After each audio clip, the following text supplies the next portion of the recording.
All right, welcome everybody. Thank you for coming today. I'm really excited to have you at our session with our guest speaker, Lepora Lindsay, who I'll introduce here more officially in just a moment.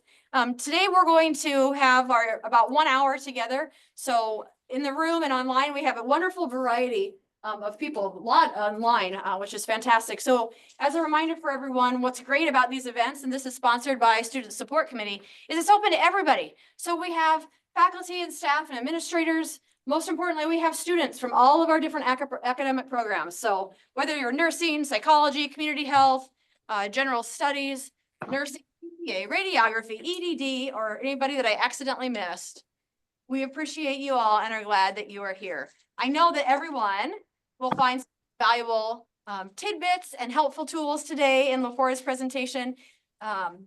If anybody has questions afterwards, she'll have her contact information that you can share. Certainly you can reach out to me and I'd be happy to connect you by email. Just a quick reminder for students, if you're wanting to use today's event for IPE credit, it counts for the knowledge category. Make sure you turn in your reflection right away. Templates in module 5. So do that. It's a 90-day limit at the moment. Make sure we get those in.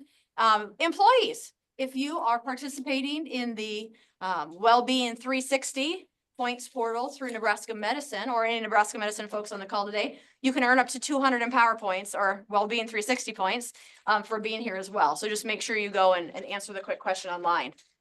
So with the logistics out of the way, without any further ado, I'd like to introduce Lepora Lindsay. She's coming to us, recently moved to the area from New Jersey. So we are happy to have her here. Lepora, this is for you. All right, thank you. Thanks, Sarah.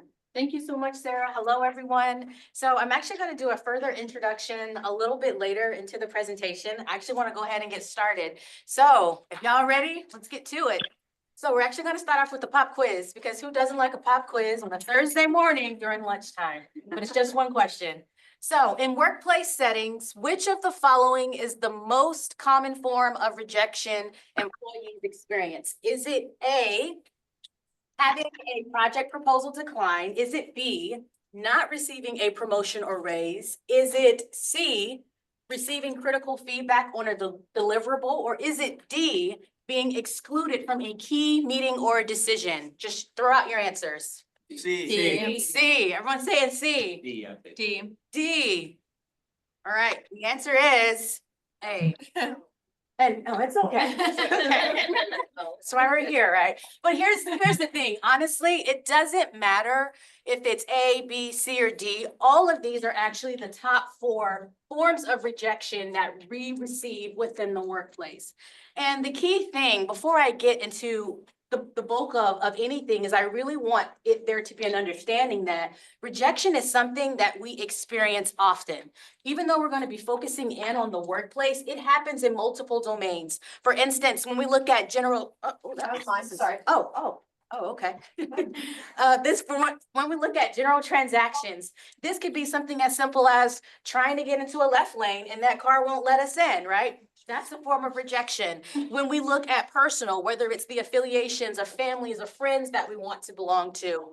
When we look at education, if it is a certain score on a GRE or an MCAT that we're trying to get in order to get into a certain program. For business, perhaps there is a proposal that you are attempting to submit in order to get an offer. And then careers. Not only are we talking about everyday workplace, but we're also talking about the job search as well. And because we spend the bulk of our time in the workplace, it's really important to focus in on how can we move forward with rejection. And at any time, if you have any questions, feel free to ask. We got to get out of here by 1 o'clock, but I'm going to do my best to either answer them now or get back with you later and answer those questions. All right, so this is the rejection roadmap.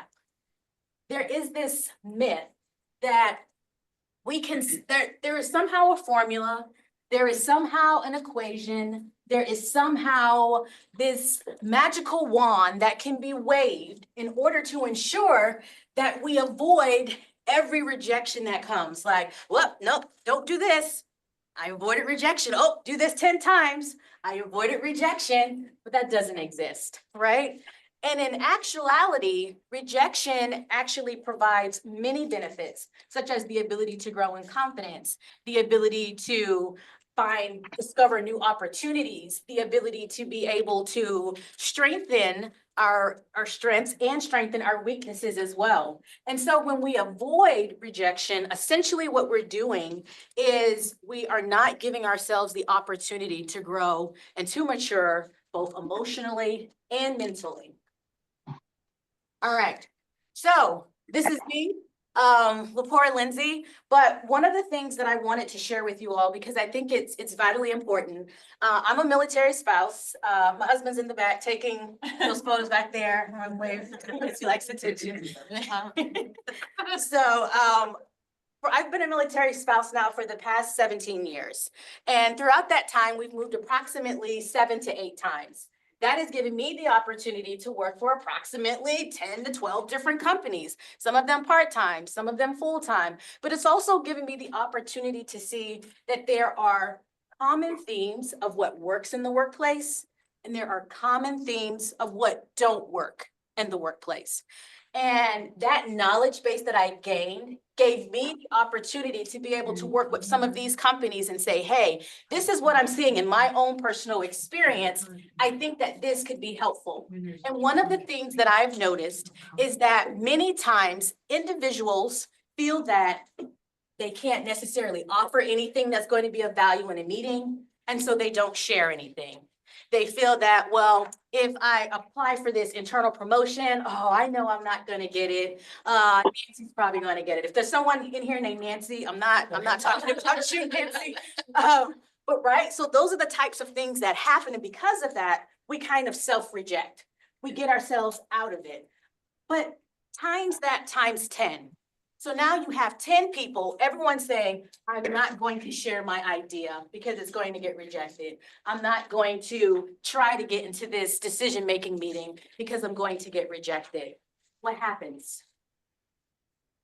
Forward movement. Right, no forward movement because we've all decided to hinder ourselves. And so that's just one thing to kind of keep in mind. All right. So what we're going to be covering briefly on today, first off, we're going to define what rejection is. There's nothing more important than if we're going to learn how to deal with it, let's get some clear understanding on what it really is. The 4 misconceptions that we often face in the workforce when it comes time to deal with rejection. Strategies. So what are some things that you can do starting today that's going to help you approach rejection in a more open way? Then we'll talk a little bit more about advantages in workforce application. And actually for the workforce application, we're going to be talking about this throughout, but I had to put it somewhere on there. So just know that it's going to be trickled throughout this presentation on today. All right, so what is rejection? I want to hear from you all. If you were to describe rejection in one word or a phrase, what would that be? Failure. Failure. Okay. No. No. Right. Non-acceptance. Non-acceptance. Okay, that's good. Anyone else? You can't be wrong at this point is how you would describe it. Badness. Was that? Did you say bad news? Okay, we'll go with bad news. All right, that's good. That's good. Anything else? Any other ways that you would describe it? Left out. Left out, Dislike. disliked, yeah. Defeat, yeah. All right, I'll stop there because I can see I'm bringing down the room as we continue to describe it, all right? We'll just go through the definition. Don't worry, we're gonna come back up. We're gonna come back up. All right, so the dictionary definition of rejection is to refuse to accept or to refuse to consider or to refuse to submit to or to take for some purpose or use. So all of those things that you said and more, that is what rejection is. The other thing that I have heard whenever I have asked people to describe rejection in workshops like this is sometimes I will hear physical descriptors. Feels like somebody slapped me in my face. Feels like somebody punched me in my gut, right? And those are very valid feelings. The reason for that is that biologically, physiologically, we feel pain with rejection. So it's not something that we can say, oh, don't worry about it. Just take a chance and step out there. Y'all, that stuff hurts. That is painful, right? So there's one primary, you have the basic needs and then your social/isolation. I consider social to be part of basic needs, but for the purpose of this presentation, I have separated them. So when we're talking about basic needs, we're talking about food, we're talking about shelter and protection. Thousands and thousands of years ago, before we were here, our ancestors, whenever they didn't have food, whenever they didn't have shelter, whenever they didn't have protection, that meant there was a threat. That meant there was something for them to be on the lookout for. And so because of that, it is hardwired in our amygdala, our brain's hub center, to say, hey, when I'm rejected, there's a threat happening here. There's something I gotta be on the lookout for because it's gonna cause me more pain. That social piece is the piece where we are naturally, even as an introvert, which is what I am, and I enjoy my time alone in solitude, it's the best. But even with that, we still need to be around other people to some extent. That's still important to us. And so when that part is missing, when someone is saying, you can't be a part of our group, you can't be a part of this decision-making meeting, you can't be a part of the elite team of executives, we feel physical pain. When it comes to how we perceive certain things, especially rejection, our brain works in two primary ways. Our brain works to take negative situations and we provide it as Velcro. It always sticks. I guarantee you, if I was to ask y'all right now, tell me 5 negative things that have happened to you in the past month, I couldn't stop y'all. It would just keep flowing. But positivity or positive things tend to work in the exact opposite, the Teflon, where it's more so, it slides off, easy to forget. And so the goal is for us to be able to not necessarily change our brains all at once. It's hardwired in there, but to slowly share tools that you all can utilize today that could be potentially helpful. All right, so this is me. A long, long time ago. And this is how I got started with offering this workshop. So one of the first jobs I had, I was actually a graduate assistant student. I was a graduate student at the time, sorry. And I ended up with the job. And I was like, yes, this is great. This is gonna be the opportunity for me to help other people. And throughout that job, I submitted proposals. Every proposal that I submitted came back with, there's too many typos, there's too many grammatical errors, there's too many issues with this. I found out that they were doing work parties. I wasn't invited to any of those work parties. I was like, I gotta do something about this. So I took it up to my boss's boss's boss. Nothing happened. So couple months later, I ended up getting laid off from that job. I say laid off because they hired somebody else, but they told me that they didn't have any funding for the position, but I was probably fired, honestly, but whatever. So I was fired from that job, right? And for years, I felt like, well, don't submit a proposal, Lepora, because if you do, they're gonna tell you no. You're gonna get that critical feedback. Your proposals suck. Like these are the things I was saying to myself. I wouldn't say this to anybody else, but this is what I was hearing from myself, right? But then as I started to do some work and as I started to have conversations with other people, I recognized that what I was feeling wasn't an isolated event, but there was something I could do about it. There was a way for me to move forward with it. And that's why I absolutely love teaching about rejection because it's something that we all experience. And there is probably some form of rejection. You know how we talked about those 5 domains. There's probably some form of rejection that each of you have faced, which somehow trickles over to the workplace. It trickles over to how you decide to present yourself. But each and every one of us have something of value to offer, and it's a matter of figuring out how to do that strategically. So the first thing in order to do this strategically is to validate the experience. One of the things I constantly hear is, you know, just stay positive. Don't worry about it. You can raise your hand or not. How many of you, when you get rejected for something, are extremely excited? And so I figured I didn't want to assume, right? But we're not. And so that first thing is to be able to validate, acknowledge your feelings. Are you feeling frustrated? Are you feeling annoyed?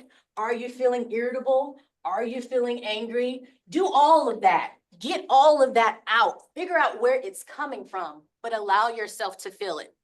We tend to polarize emotions.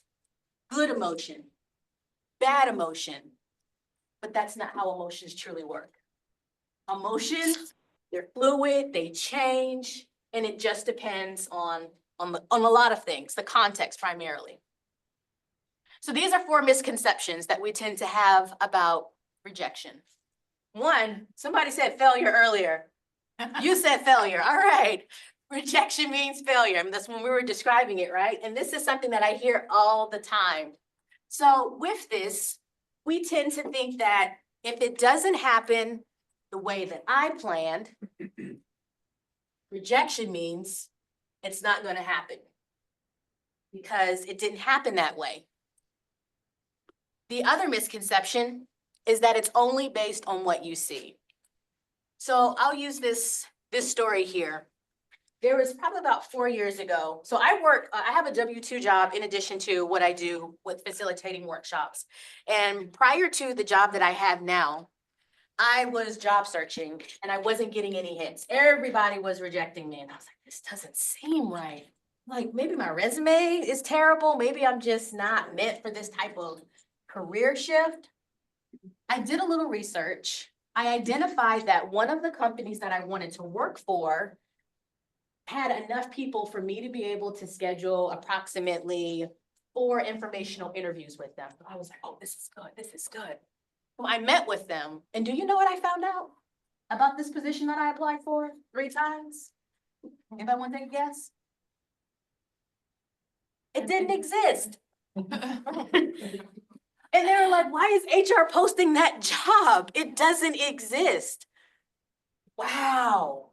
So here I was going with the only knowledge basis that I had, which was you can't write a resume. This is what I'm telling myself. You aren't networking enough. You're doing all of these things wrong, when in reality, it was the fact of the job didn't even exist. And so the misconception is that the things that we know, whenever a rejection happens, it's only based off of what we know, or it's only based off of what we see. We tend to forget there's a whole nother side to it. The other misconception is that the rejector doesn't care about our feelings. It's, that rejector, they're making this personal. Yeah. They did that because it's me, right? But it varies more.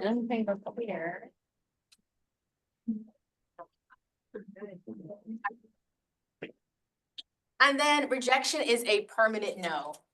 So for this one, when we're talking about it being a permanent no, especially when it comes to not being in the decision-making meeting, not getting that internal promotion, not getting your proposal accepted, we say, well, it's never going to happen.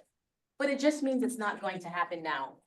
I was working with a client probably not almost 6 months ago, and she really wanted a raise at her job. I said, go ask for it. What's the worst that can happen? She did. They told her no. And she said, okay, I'm never going to be able to make past this certain amount. She applied for jobs elsewhere. She got more than that 3% raise. And so we think that rejection means it's not going to happen at all. But reality, and we'll talk about this a little bit more, there's actually some other opportunities that can reveal itself. All right, so now we're going to dig a little bit deeper. So I have some, if you didn't grab one, you don't have to, like some notes, some sheets of notes back in the back if you need one. You can write it out, or if you want to type it in your phone or your notebook, that's perfectly fine. So I want you all to think of a time when you rejected someone, specifically in the workplace. You don't have to share it out loud. But when was the time that you rejected someone?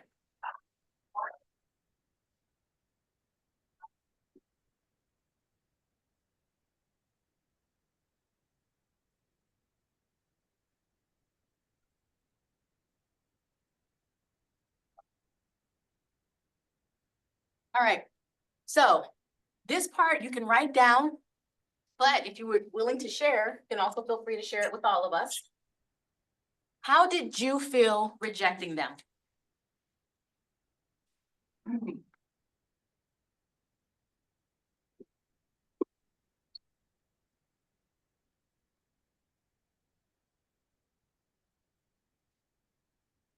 Did anybody feel excited? No, Oh, okay. guilty. You said guilty? Yeah, Oh, would you like to share? well, just like for like hiring a new employee. You know, I like all of them, but I need to go with the person who's going to be the best choice or best candidate for the position. And so I feel kind of guilty because I really like them a lot, but Yeah, they just weren't the best candidate, so. gotcha. Yeah. Okay, and what's your name? Because I want to keep using you for this example. Oh, great. Katie. Katie? Oh, okay. So Katie. And everyone else, you can write down your answers, but Katie, if you don't mind. I don't mind. Okay. You can stick with the exact same example. Okay, good. All right. All right, so what was your intention behind the rejection? Yeah, it was just, we needed to go with the best candidate for the position and they were all somewhat qualified and one person was the most qualified, so we had to reject the other candidates. Yeah. It wasn't personal, certainly not. Okay. Okay, Yeah, it was like, I wish we had more positions available to offer more. right. It's done. One more question, Katie. Okay, Were you able to understand the impact of your decision? I think so. Okay. I've been on the other side, so, yeah. Yeah. I feel guilty. That's why you felt guilty. Yeah. Because you know that there's things that you are aware of and that you're not aware of, right? That could potentially affect this person. Yeah. So anyone else? Okay.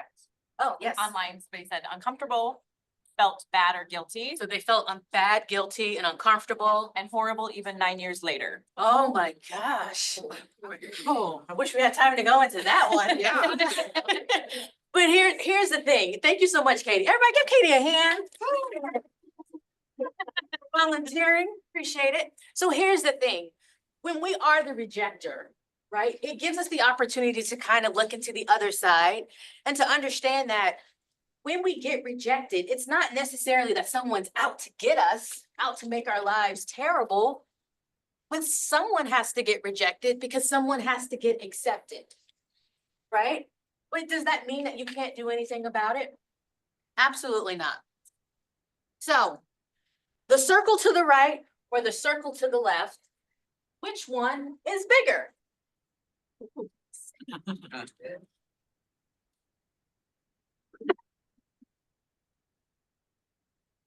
Neither. Neither. What's your name? Chris. Chris? All right, Chris, why do you think so? I don't know, they look the same. Okay. I feel like this is a trick. Chris says he feels like this is a trick. Would anybody agree? Yeah. Okay, yeah, all right. It's a trick. Good job. All right, so now, which one looks bigger? Even though we know this is an illusion at this point, right? One of them looks bigger or smaller than the other. So similar to the circles in this particular scenario, rejection depends on the perspective of us. If we look at rejection as a personal attack, if we look at rejection as this is changing my self-worth, this is going to determine what I'm able to do, then yes, rejection can seem very large because it's close to us. However, if we start to look at rejection from the perspective of every rejectee has a rejector and we distance ourselves from it, then we allow ourselves to look at it as being part of the circumstance, being part of the decision. Don't get me wrong, you still got to, if you're angry about it, you can still be angry, right? Process that first, but then having a more objective stance as far as what rejection is. Our perspective determines the influence of rejection. So we're fighting against thousands of years of hardwiredness, and that's why we're going to talk a little bit more about how we can make this happen. So I think we're still doing good on time. Rush through that just a little bit because I wanted to get to this part here, which has a little bit of activities and some homework. If you want to do the homework, you don't have to. I will say For those who are brave enough to do the homework and then get back with me, I will make it worth your time. I will make it worth your time. And it doesn't have to be, oh, this was life-changing. I'm not looking for that. I'm looking for the truth. Okay, so here we go. So this is the focus model, which will help us deal with rejection. The first letter stands for forward with fear. Essentially, what this means is that when it comes to rejection, the goal is to expose ourselves to it. Initially, when I say that, how do you all feel? Exposure, Sarah said. What was that? I said, let's go. Let's go. Okay, I like it. Anybody else? Let's go. And that's okay. There's no right or wrong answer. That's why I have invoke and take bite-sized action for that very reason. So exposing yourself to rejection is essentially putting yourself in a situation in order to be able to see and to train your brain what happens when you are rejected. Here's an exercise that can, what I call the fear action plan, that can better walk us through it. So the first two parts you can do now. And then the second part you'll do later for homework. Step one, identify a rejection fear you are willing to confront. So at the beginning, we talked about promotions. We talked about receiving critical feedback. We talked about not being brought into certain decision-making opportunities. We talked about submitting a proposal. There are others, such as networking, applying for a job outside of the company. Identify one. You want to write it down. I'll give you the opportunity to do that.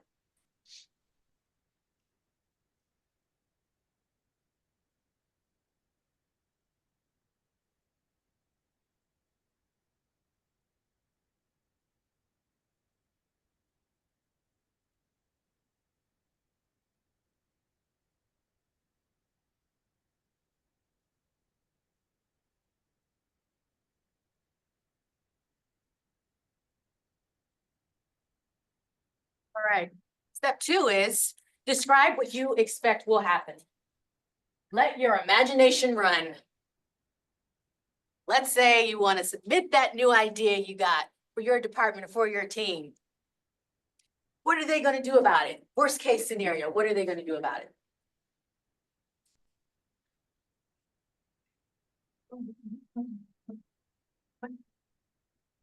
I'm not quite sure what happened there, but we'll just kind of keep going. Yeah, now just ignore it. It's not there. We didn't expect that to happen, so. It's just illustrating the exercise, so we're good. Yeah, exactly. Didn't expect that to happen. I like that. All right. So here's the homework part that we're going into now. Try it. I want you to go out and try it. Now, if you're saying, wait a minute, you didn't tell me that before I wrote this down, then write down another one. But I need you to try it. And here's why. You will find often, and you've probably heard this before, that 80% of what we fear is only here. When our brains think there is a threat, whoa, I gotta watch out, gotta be careful. It's only here, like there is nothing, like we're thinking, oh my God, oh, it's like a lion, it's a cat. It's a cat, like it's a tiny cat, but in our brains, we're afraid of it because it looks like a lion. So I want you to try it and see how it compares. And then step 4 is you're gonna reflect on the experience. And that's when you're gonna see how what you feared is what you compared. So if you have something that you're not as afraid of, but you just don't wanna, I don't wanna be bothered with rejection right now, start with that first. And then work your way up to something that you really fear. Any questions, or what questions do you have about this? Or anything that I've said? You know, I feel like I'm. Okay. Oh, that line is staying there. Okay, so we talked about F, which means, does anybody remember? Yes, forward with fear. Now we're going to talk about the O, which is open-mindedness.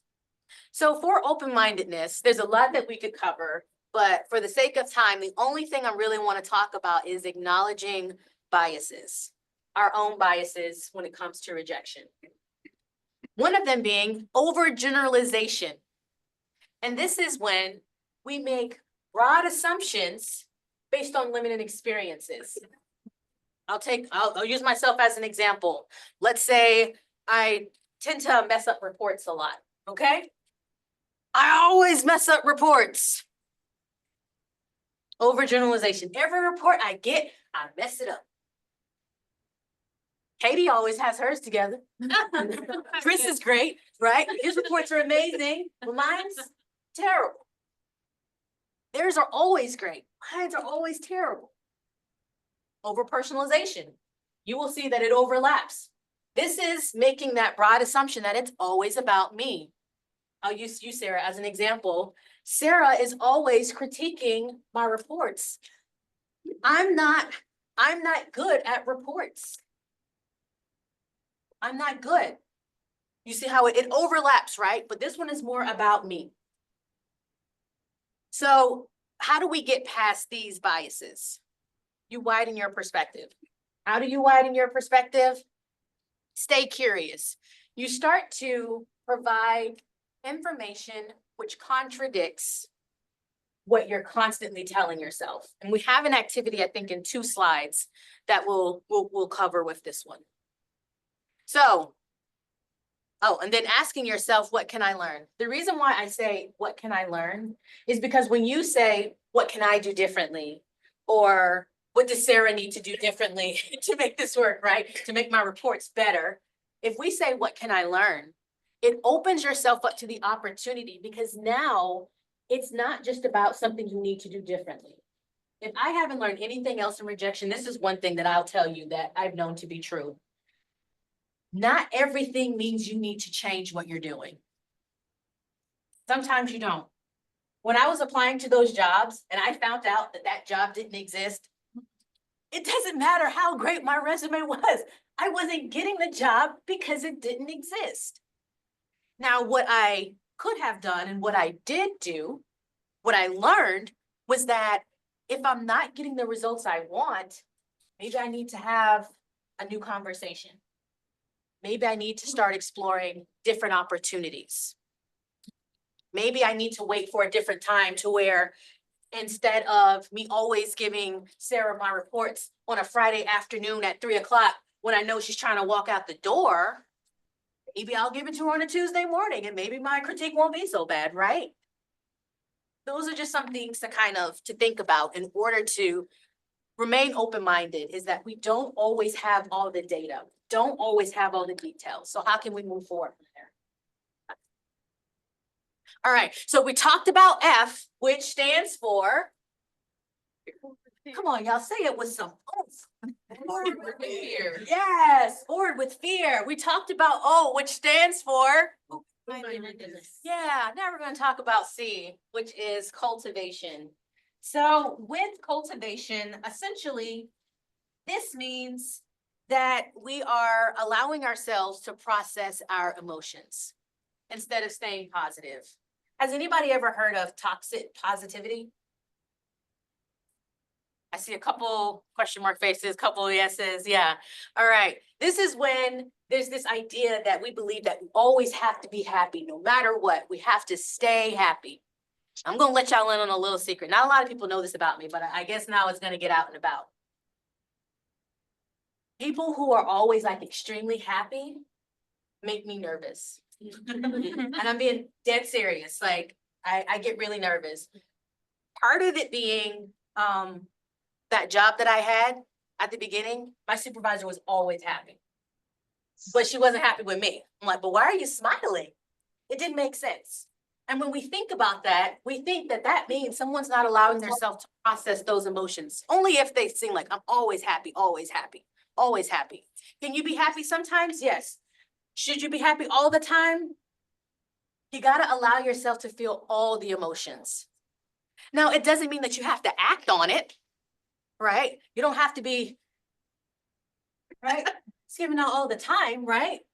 But if you're feeling angry, be angry. That doesn't mean I gotta yell at you, Chris, right? You don't gotta do that.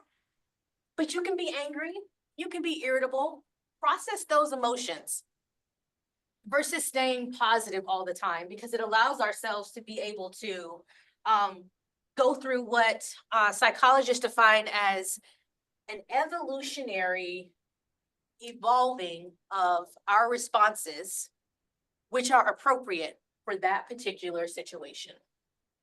So keeping that in mind.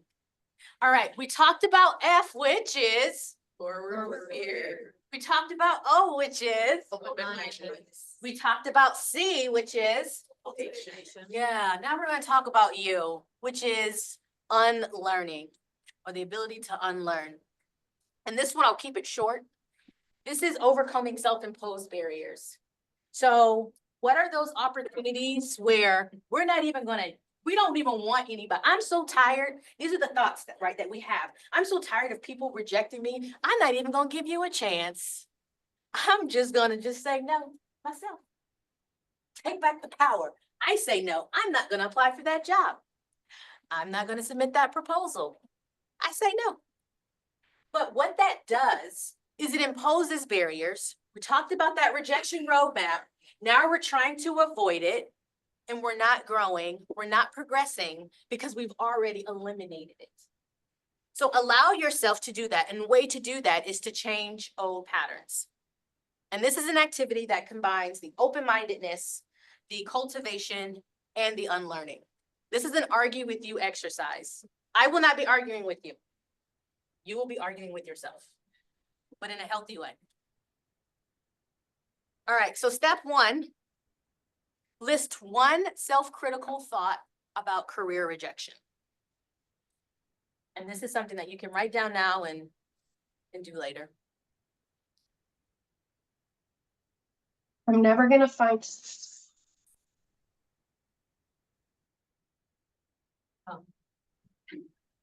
We didn't hear that. Can you type it in the chat?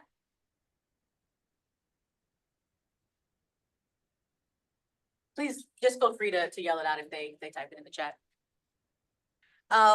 Step two is create a counter argument. So if you're feeling like, you know, those overgeneralization, over-personalizations, you're feeling like you're always doing something wrong, what is a counter argument? Would anybody like to share? Like you want to share? I'm not gonna make, okay, no.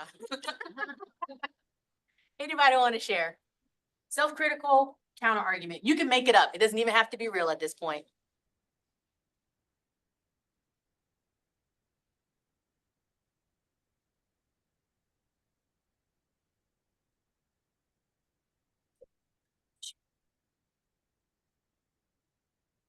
All right.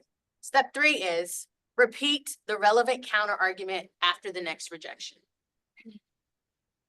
And essentially what this is doing, over long term, we are going back to what we talked about before, slowly retraining our brains that yes, it's okay to feel that initial emotion, but we're not going to entertain it extensively. This is another argument that I have in order to say it was worth a try. Self-critical thought about rejection. See, that proposal got declined. That's why you shouldn't have submitted it. Counter argument is, but I tried. I was brave enough to try. And for that, just want to give myself a pat on the back. So every time I get rejected, oh gosh, I got rejected again, but I tried. I tried. Like talking to yourself like you would talk to a friend. 100%. Absolutely. And you know what? We're with ourselves all the time. So we should be our own best friends, right? I'm never gonna find something that fits my values and also provides for me. I'm never going to find something that fits my values and that also provides for me. Did they come up with a counter argument to that? Carolyn, I don't know. Okay. All right, so Carolyn, if you can come up with a counter argument, I'll come back and share that. But that's a good self-critical one. Now we have to be able to counter that. All right, so we talked about the F, which is the O, Open-mindedness. the C, Cultivation. the U, Unlearn. and the S. Strategies. All right. Because that's what we're here. Like, I mean, we're talking about rejection and we're talking about different things that we can do in order to address it. But let's focus on nothing but strategies for this one.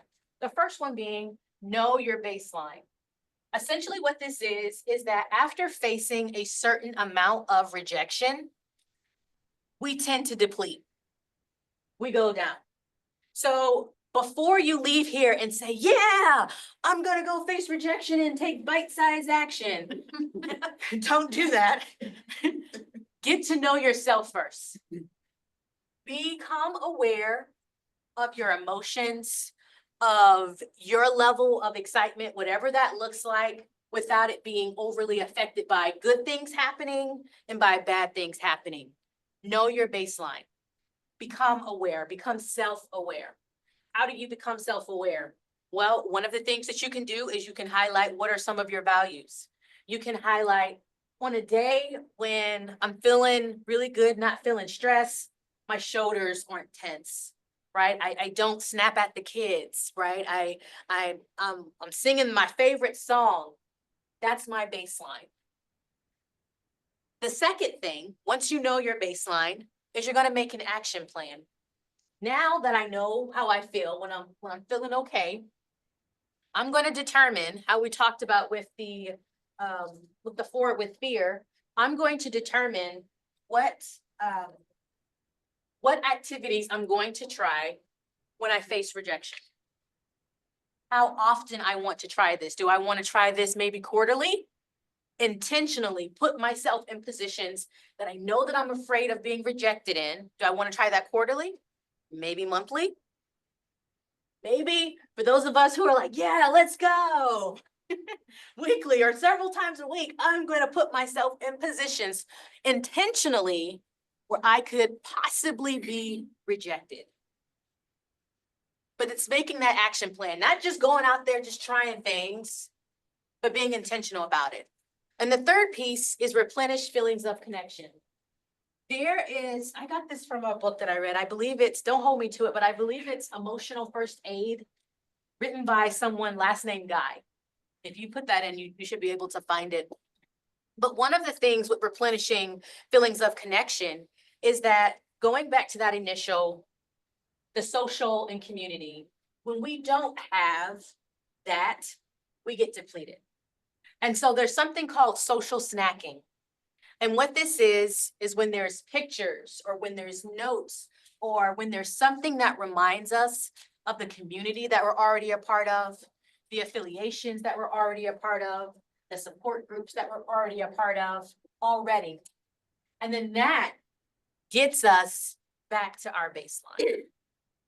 So it's like this recurring effect where you know yourself, create an action. Hey, when that rejection becomes too much, because sometimes it does, we replenish. All right, so speaking of replenishing, this will be the last activity that we have for today. And this one, I would like for you all, if you can, to do this one now. This one's not homework related. Okay. So the first step, we don't have time for 5, so just do 3.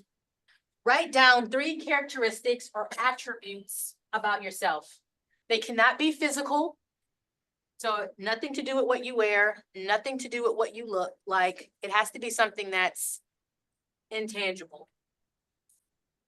Like a great critical thinker, something like that. Give you some time.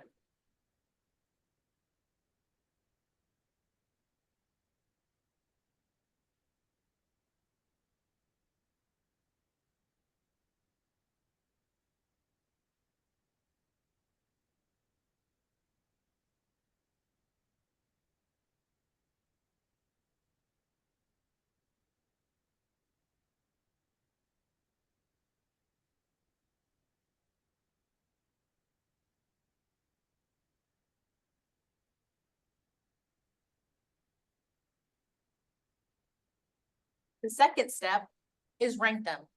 You're ranking them based off of what you prefer. What do you like the most about these? We're not going to do the 5, just the 3 characteristics. What do you like the most?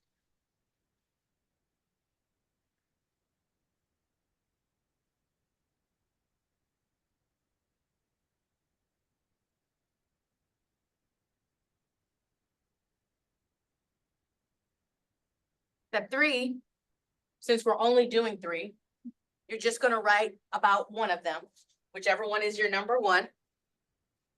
You're going to write about why is it important to you?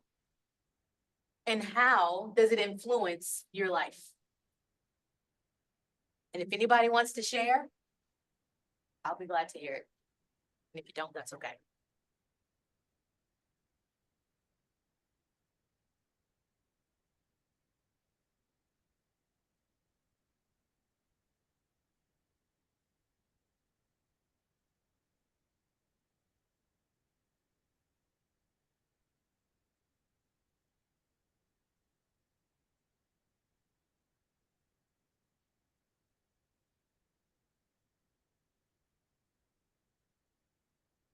Would anybody like to share? Okay, you look like you want to share. Keep looking at me, so I'll share. I ranked number one as authentic. Oh. And because I don't like surprises, I don't like being lied to, and I don't like a lack of transparency in anything. So I tend to be as authentically real about things as possible and tell the truth. And it creates a lot of secure bonds with others. People know when they're dealing with me, what you see is what you get. Right. Good. So. Very nice. Thank you for sharing. Anyone else?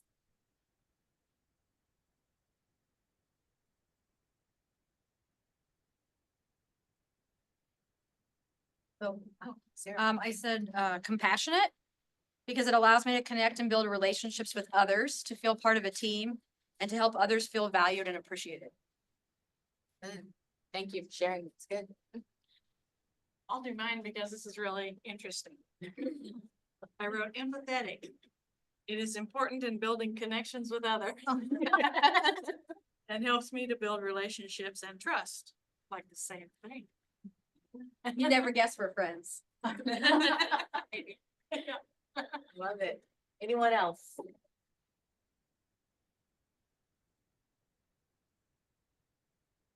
All right, so in addition to the pictures and all of those other things in order to get that social snacking, this is another way to be able to consistently replenish yourself. The great thing about this exercise, I don't know if you realize, but it's not tied to anything except for you.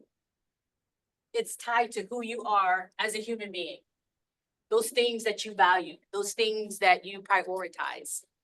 And so when we look at what's going on here? Oh, well, when we look at some of the advantages of rejection, this last exercise kind of helps highlight that. One of them being building confidence. A lot of times people think that confidence happens before the action. I need to be confident in order to do this. No, it happens after. Research has found that confidence happens after you have taken action on something. And so as you begin to move forward with fear, right, you can start to build your confidence. Clarified values and priorities. Has anybody ever tried to keep doing the exact same thing or slightly different, applying for a certain job or submitting a certain proposal? And they keep doing it. Is it of value to you? Is it a priority for you? And if it is, figure out a way to make it happen. If it isn't, perhaps exploring something a little bit different. The other advantage of rejection is hidden opportunities discovered. A lot of times when we get rejected, it allows us to get redirected elsewhere, to find other potential opportunities. And then of course, the opportunity to grow, because for every rejection, it gives us the opportunity to reevaluate. Perhaps there's something that needs to be done differently. Maybe there's nothing that needs to be done at all, and I can work on just building relationships. Perhaps there is additional research that I can do. Perhaps there's someone that I can speak with. And these are things that you learn every single time you get rejected. Only if you put yourself in a mindset of, these are some advantages. These are things that I can learn if I choose to learn. What can I learn? This is what we can learn, but we have to make that effort. So just summing up everything that we talked about here today, making it a planned effort. I'm not telling you to get out there and just start, hey, how can I be rejected? I'm not asking you to do that at all. I'm asking you to have self-awareness and create conscious tactics. We talked about some of those things today. We started on some of those activities. Some of them you have to do later at home. Take that effort at home and then create a wider perspective, realizing that everything we thought was the reason why we got rejected may not be the full story. Even when people tell us there could potentially be something else there that they're not necessarily willing to share.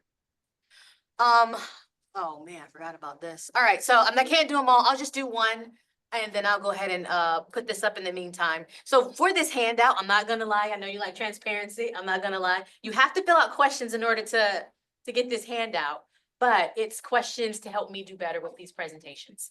So as you all are doing that, I'll share this quick story with Marina. I was working with, and this is the website if you don't want to use the QR code, and then you have to just put that that code in there.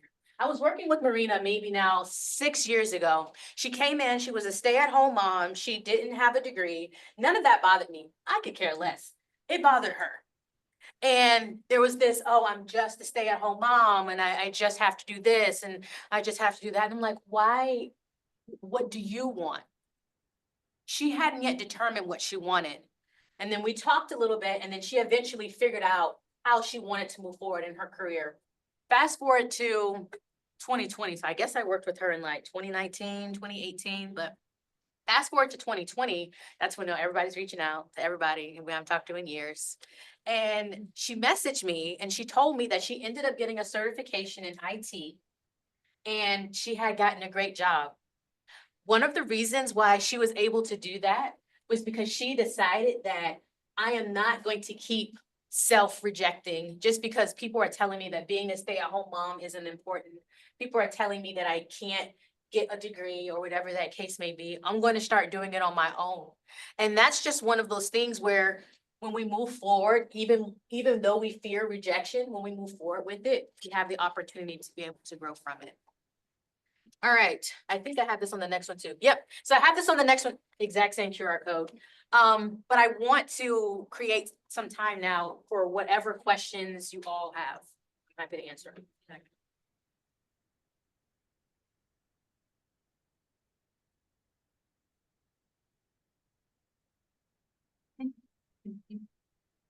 Yes. Can you give us an example, other than one you shared about when you were a grad assistant, of another time where you faced rejection and how you turned that into a positive opportunity?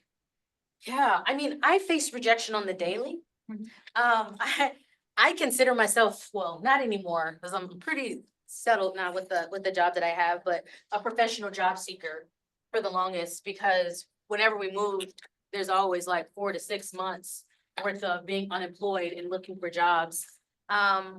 But trying to think of something that's a little bit more recent. Oh, proposals, which was the number one there. At my current job, I kept submitting this proposal for this one thing at the company. And it was always no, no, no, no, no. And I'm like, what the heck? What is going on? What is wrong with me? Right? Asking the wrong question, but what's wrong? And then I started to look a little bit closer. I started to ask people about, hey, if you get a proposal on this, what is the typical response? I asked my husband what he thought about it. I asked other people who were in leadership positions. When you're in a leadership position and somebody submits a proposal, why do you reject it?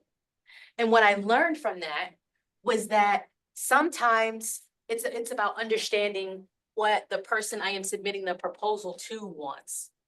So I was creating a proposal based on what I felt like was relevant information, not really taking the time to get to know my supervisor and then provide a proposal that was catered to how she likes to receive information. As soon as I changed that, the proposal was accepted. Now, it may have been because it was the 10th time, I don't know, right? But the fact of the matter is there was something that I could do differently. Not all the time is there something we can do differently, but in that case, it was. It just took some time and me taking the time to research and then act. Anyone else? Yes. Do you have any advice on balancing high expectations with rejection? In other words, sometimes maybe we aim too high for a goal, and maybe it's a little bit out of our reach. And you kind of think, well, yeah, maybe I got rejected because I aimed too high. Yeah. Does that ever come up with you? Yeah, all the time, because I consider myself a high achiever. And I work with individuals all the time who are like, hey, I want to do this, I want to do that. One thing that I have found that has been helpful for me, and this may not be trending advice. So I'm gonna try to figure out how to word this. I'm actually working on an article and it's not out yet, so I hope I'm wording this correctly. A lot of times we fear comparison research because we're looking at it on surface level. So for me, in order to check myself to figure out, is this expectation too much? Is it too high? Peer groups, mentors, things along those lines.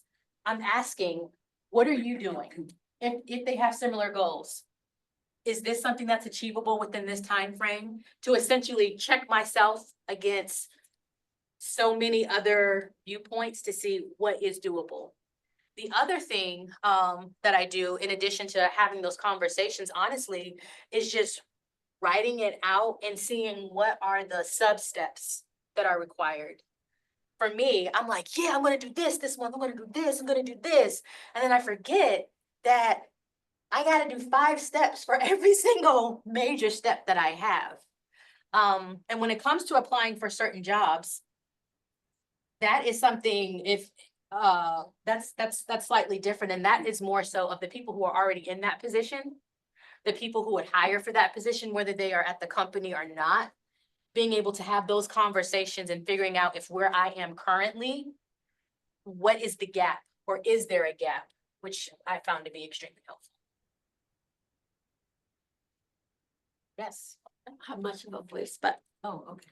I'm in the nursing program, and a lot of times we have to give, that constructive feedback. And I think the students do feel like we're rejecting their ideas or their plan of care.